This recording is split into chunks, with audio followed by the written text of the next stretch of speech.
So I bought an Oxi One sequencer, and I gotta say that this thing has been a lot of fun to use. It's been helping me come up with a lot of ideas. I was not paid for this. I was not asked to review it, and this is not really what we're gonna do today. I'm just gonna show you some really cool and interesting ways that I have been coming up with this. I'm sorry that the iPhone camera is kind of going haywire. Hopefully it'll balance itself out. But the Oxi One sequencer is super robust and it's portable. It can run on battery if you wanted to. It can run on Bluetooth if you wanted to with minimal latency. I've been using it with my iPad. It's got a lot of ways to come up with different random generators and stuff. And primarily it's meant for hardware and whatnot, but it works together with Bitwig super easy. I'm going to show you how to set that up and we're just going to have some fun today. So that's what we do anyways, right? Is we make sounds and I like to do stuff from scratch. So if you're into sequencers and doing a marriage of both hardware and software together, then maybe my channel is the right one for you. So I invite you to subscribe. So with that being said, there's a couple of things that I want to talk about with this first, because this actually has two different sequencers built into it. So all you have to do after you install the update within the sequencer, not within, you don't really have to install anything with the computer because it just works, it's plug and play, is go into your controllers and do this. So you want to set up a generic controller and set up Oxi One port 1, and then you want to set up an Oxi One port 2. Now the only thing that I have not been able to figure out how to get working with Bitwig yet is the record button and like the transport, but other than that, like I said, I can just kind of 5, 6, 7, 8 it and then hit record and play at the same time, and then it will do the things that I need it to. So let's go ahead and load up a brand new project, just something out of the whim, and it's going to be an empty project, and we're going to be greeted with this. This is obviously where we plug in our buttons and does cool things. We'll talk about that in a second, but we've got 4 different sequencers. In between that, what we can actually do is send one channel into Bitwig and then send a B channel as a secondary track into Bitwig. So I'll show you what that's like. Before we get into all that though, I guess what we're going to need are some sounds. So what I'm going to do is maybe set a scale, because that's kind of what we do here. And then let's just go to, I don't know, E2. Let's do the same thing here. We'll go to Phrygian. I might have passed it. And then we'll go to E2. And now within this, if I shift click this, you'll see that on the left it says 2A. Maybe that's a little bit hard to see. But over here in this corner it says 2A. We're just going to swing that on over to 1B. And now that we have that between these two different sequencers, you'll see that this says 1A and 1B. And now these are going to be independent whenever I start plugging stuff in. So to put things in context, let's go ahead and create another channel, say maybe another instance of phase plant on here, maybe even phase 4, because why not? And I'm going to set the ends to controller, which is the top controller, and then the one on the bottom, wherever that is, there it is going to be the second controller. So if I were to just plug in some notes and be like, all right, let's get that going, you know, whatever, doesn't really matter. And maybe this guy. Then on the second sequencer, I'm going to just go some kind of descending order, kind of like so. Now, as you'll see, this is going to play these two independently, which I find to be really fun. You do need to make sure that both of these are activated though, so.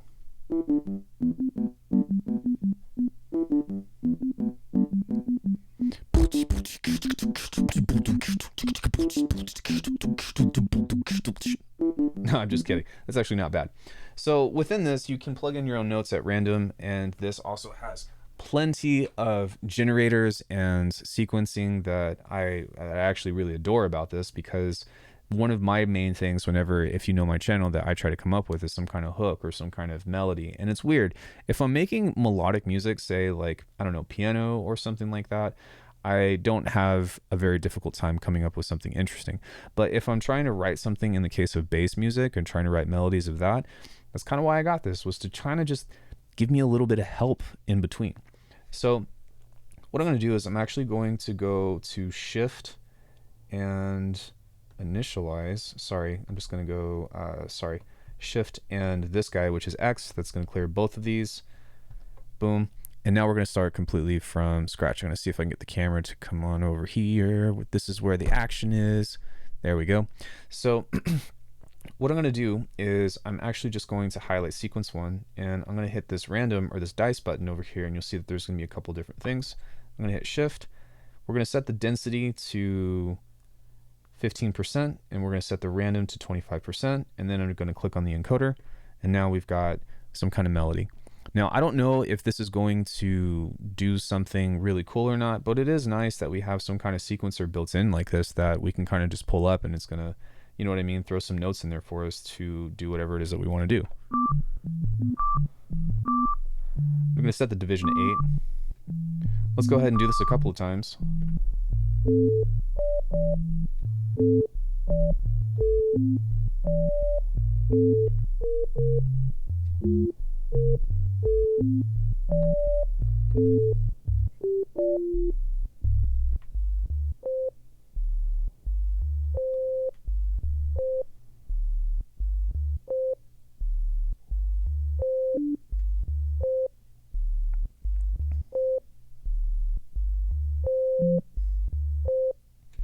So, you know, that's not super interesting or whatever. We can also change the density though and change the range. So maybe we only want to do an octave and pull up the randomness to like 28%. Let's see what that does.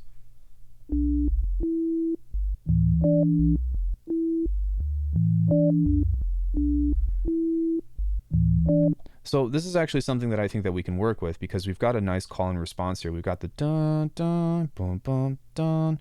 And then what would be nice if maybe on this one we can raise this up a bit.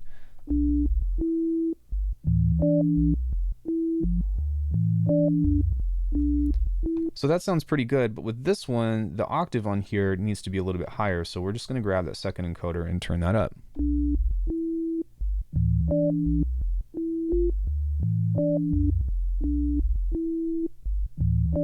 Now, wouldn't it be cool if this had something beyond swing, say maybe some kind of offset or something of the sort? Well, there's a bunch of different ways to offset this, and that's why it's a lot of fun, because if I go to shift and mute twice, you'll see that there's a time bin on here, and what we can do is we can actually slow the time down just a little bit to make everything stretch out. So check this out. Actually, let me start from 0, and then I'll go to the extremes and show you what I mean.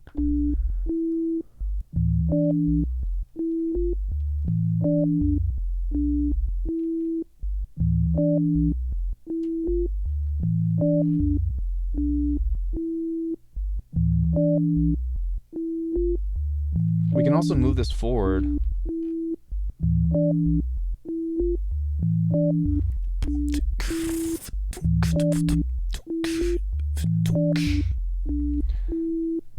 So what I'm going to do is just make this a little bit slower. Now we also have a per note. So let's say on this one, I want this one to be a little bit offset. So I can just grab this guy right here and go here and offset. Maybe I might need to find this one here. So let's go to that one, go offset. Maybe this one, we go like this. We can go, that's already offset just a bit. Maybe this one over on this side, we can offset that just a bit. And as you can see by using this, I don't know if you can see the encoder or not, but it allows us to kind of shift the notes. And the other thing too that I like is that, let's say we like this sequence, but we want it to be in a different order. We can move everything over and make it start in a different position if we want it to.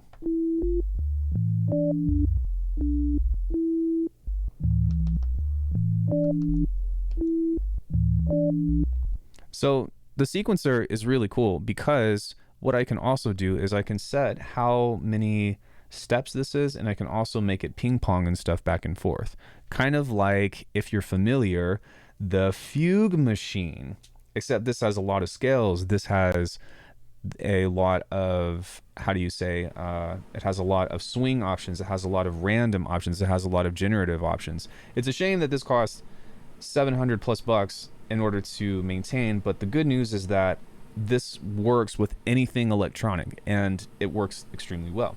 So what I mean by that is, let's say I have this division right here. You can see that it says off, maybe not because there's a glare, but what I can do is I can set the division here to a percentage, and then I can change this to go into random, forward, backwards, backwards and forwards. And then I can also change this guy here to kind of make it jump around. So check this out. You can see how it's moving back and forth now.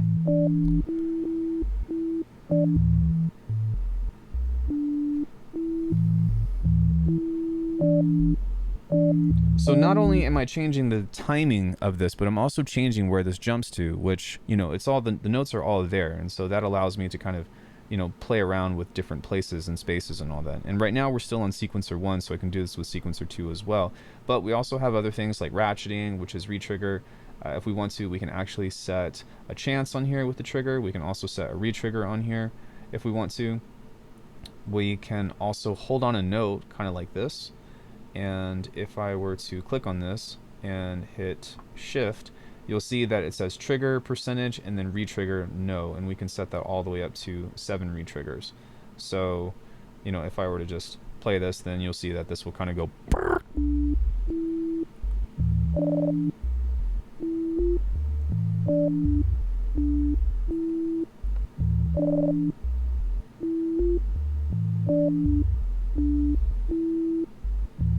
Now, I'm not going to go too far into this. There's so much to get into within this as a whole, and if you want to see more videos, then I definitely want to share that with you. But what I think I'm going to do is I'm actually just going to delete this over here. We're going to pull up phase plan, and what I'm going to do is start getting into some sound design on this to be able to start showing you how I get different timbres and how I can come up with cool and different ideas. This has arpeggiators. It's got a Euclidean sequencer, which I haven't dove much into.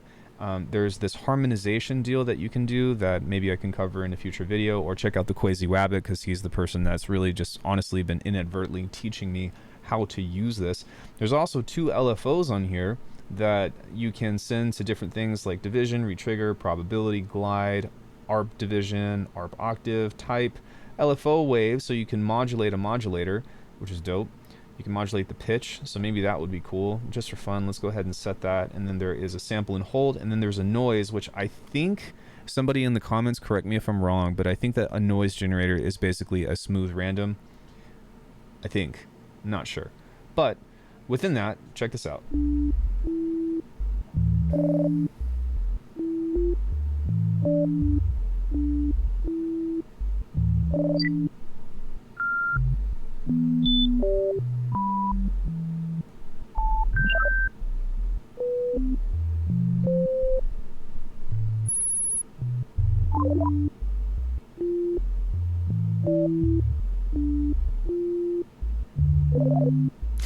That's really cool on that retrigger right there.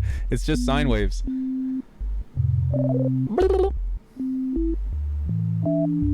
Okay, so now that we kind of have a basic understanding of what we're doing within the sequencer here, let's go ahead and actually try to design something that is going to be relatively interesting towards, how do you say, like actual means that I might want to resample from. So I do like this melody, and we might end up keeping it, we might end up changing it, but what I'm going to do is I'm actually going to lower this now, and we are going to take a bigger focus over to phase plan, and I'm going to let this ride, and we're going to do some candid sound design and just try to have some fun with doing some modulation and whatnot. So let's go ahead and grab our trusty keyboard, and we can, hold on, let me make sure that this is not playing. We're going to set this to play, and then we're just going to start modifying stuff on this patch. And remember, we have a rolling sampler on here, and if you don't know what that is, it's a really amazing tool that has changed a lot of our lives, mine included, to where I can just pull out anything that is on here if I hear it. So if I hit play, you'll see that this is recording, and I can just take any bits of this that I want. So let's say I want this little guy, which is kind of cool, and then I can isolate that. So check out the review on that if you're interested. Otherwise, we're going to go ahead and continue, assuming that you know what's going on and we're all caught up. I don't really do a lot of beginner tutorials because everybody does beginner tutorials, so there's that. All right, let's have some fun.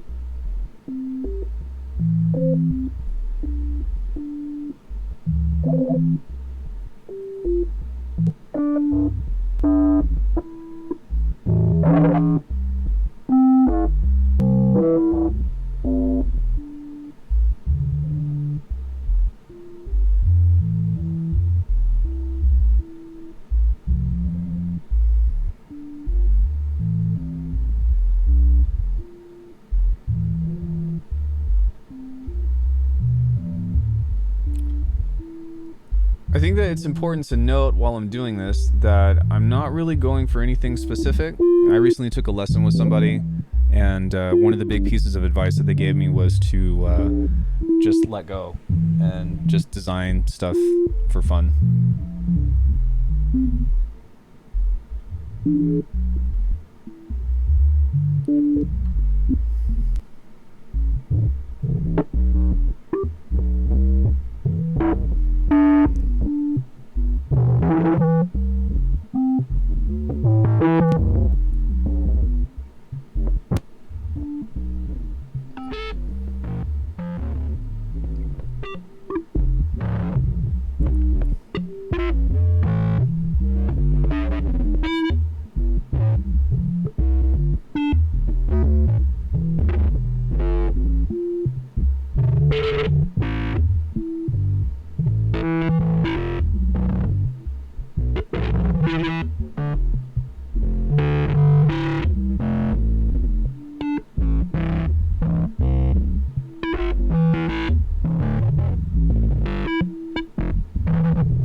One thing that I'm trying not to do is set these to retrigger, so that way they'll just play.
So really quick, I just heard some stuff that I really liked, and I'm going to pull that out from here and just kind of get that in there. But towards the end, there was a couple of these like shrieking metal sounds that I really like. So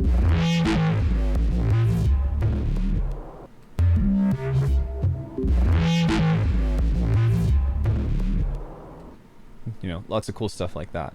So within this, you know, now that we've kind of got something up and going, we're really just trying to give ourselves anything and everything to work with. And because we have an interesting melody, and also because we can change this and even set 4 different sequence patterns on here and manipulate this in between, we can start to get quite a lot of results, which is what I'm really most interested in. So I'm going to mess with this sound a little bit longer, and then I'm going to show you how we can kind of manipulate this to get some different kinds of pitching and stuff. specifically with this, and then maybe we'll try this again with a Euclidean sequencer just for fun and see what we can do. But yeah, as you can tell, like, this is super inspiring because I'm getting a bunch of different sounds, and when you know some sound design, you also know some how do you say it? You also know how to work with a sequencer that will give you some randomization. I think that in tandem you can get some really cool and interesting timbres and just stuff.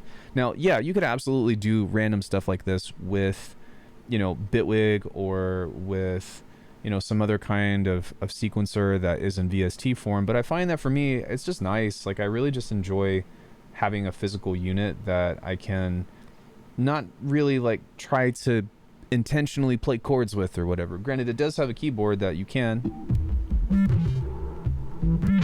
you know, it also has an arpeggiator that's built in and whatever that we can cover in another video. But for me in the sequencing and stuff, I'm just trying to like get some kind of idea, just trying to get something that I can latch onto to be like, I can make a beat out of that.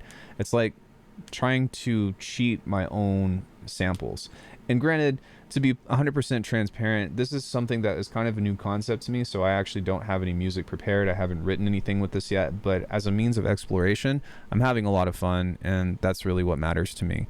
So with that being said, let's go ahead and get back on track. I'm going to do a couple more things with some filtering here, and then we'll tweak this just a little bit more and start to see if we can find some different variations of the sound. So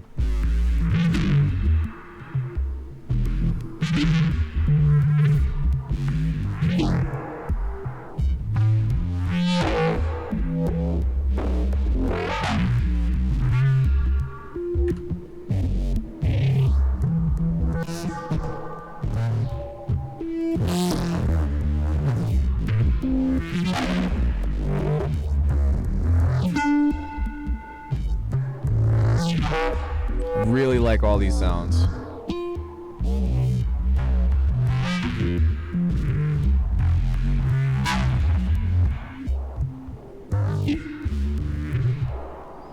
So what I'm going to do now is I'm going to mute the first one because we can use this as a bank later, but within this here I can actually go back and set this to 1A now, and that just means that this is the channel is going to be triggering back to this, or I suppose I could just switch it over, it doesn't really matter.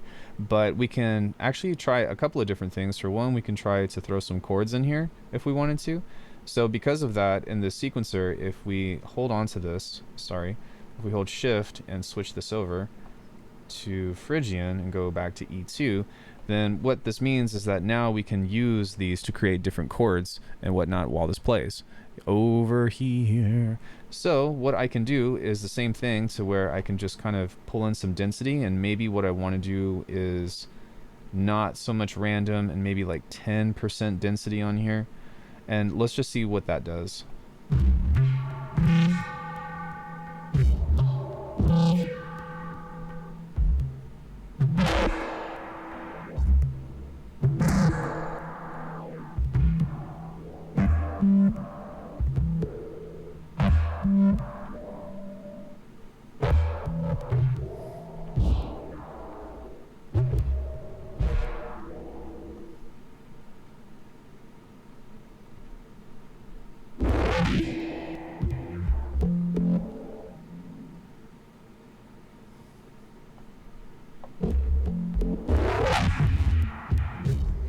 So we are getting some cool sounds on this. Over here, camera.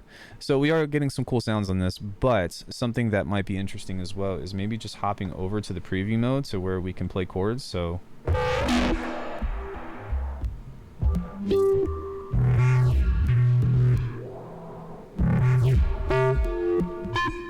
this is not velocity sensitive.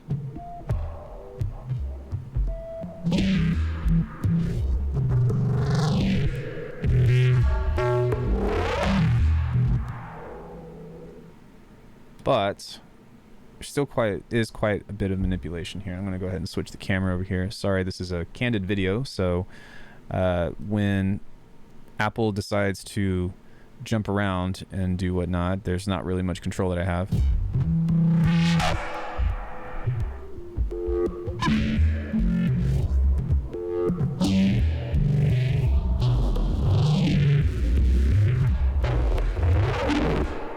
So So there's that, which could be kind of cool. And the other thing with this that I just kind of wanted to showcase is if you hit switch on this, then you can actually strum this for one. You can change the offset and all that. But I believe that if we hold shift on this or double tap, then it might be the step chord mode. We can change the different type of chord on this if we wanted to. So the spread and the voices and the bass and whatnot. There's also some other stuff that we can do with this where we can change the chord type. I do believe that, sorry, I'm trying to remember how to get there. Might be this guy. Might be mod. There we go. So if we hit step chord twice, then you'll see that we can actually change this by quite a bit. And I don't know if you can see this or not, but this has a menu of different chords. I'll just read them out to you. So right now we're playing an F, and there's F minor 13, 11, sharp 5th, minor 11th, F7, sus 4, and then there's also different types of voicings that we have. So open voicing, first inversion, second inversion, second open, no inversion, and whatnot. So this is one thing that I would love to see expanded on within the sequencer itself, just with different types of chords. Like I know that perhaps, you know, this will never be scalar or anything, and it will never, you know, suggest chords or whatever, but it would be super sick if this just had a wider bank of chords, because in fact, if you go into this, back into that chord mode, you'll see that there is a bank A and a B, and within this you can actually change the you can actually change this and like create your own banks and whatnot. So I don't know how much memory is within this, but that would be super cool. So if the Oxi One devs are watching this, then there's that. But even still, something else that's really neat about this is that if you have a chord mode that's going on right now, then you can actually, give me 1 second. I am going to save this pattern really quick. So I'm going to go here and go save pattern. So that way, if I want to come back to this pattern, then we could do that. But now I'm going to go into pattern 2. Wait. So now I'm going to go and load pattern 2. Load pattern. And if we go back into this with what's going on, and you'll see that there's nothing that's going on this one in particular. We can go back to, what was this, in E? E Phrygian. There's this really cool thing on here that says harmonic sequence 2. And what this is going to do is it's going to harmonize with whatever chord is being played here. So I'm going to turn this off for just a second and show you this just as a means of like how convenient and how different this is for me. Because if I duplicate this and just go new and maybe with a sine wave or whatever, we can kind of hop over to this and hit play. And now between these two, I'm going to unmute this. Whenever I touch notes onto here, this is going to harmonize with the chords. But what we need to do on this is set this to all ends.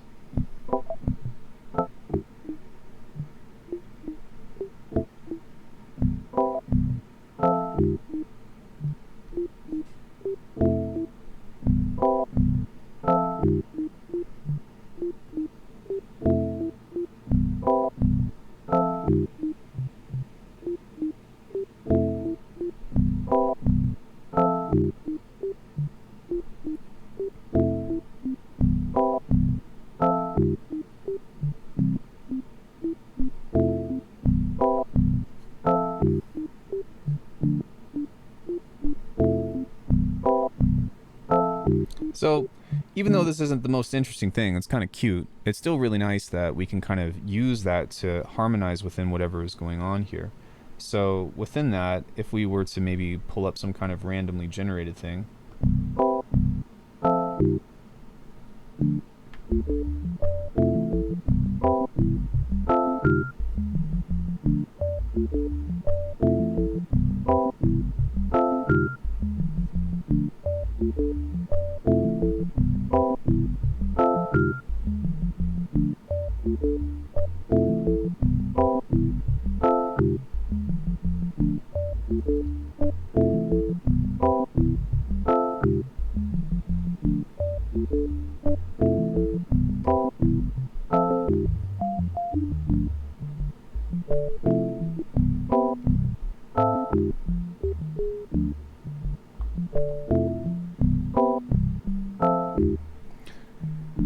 And so this is a very strange chord progression, of course, but we can go back in here and try something different.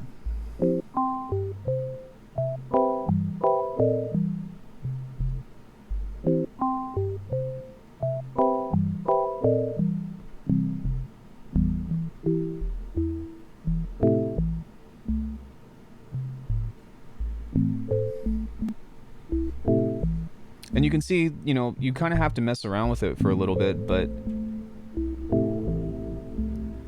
you know, if we were to change this into maybe 140 or so,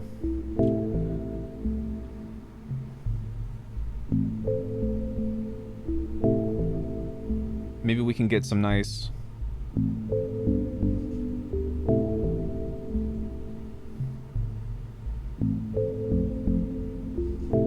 Maybe what we can also do is click on this and go shift. Maybe change this to a different voicing of this chord.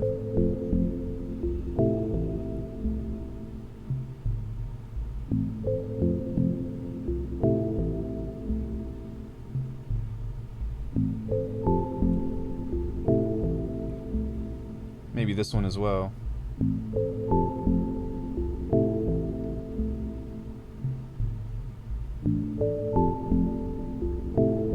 Now we've got something that's a little bit more sad and, you know, a little bit more interesting. So what if we were to put some kind of analog sequence on this?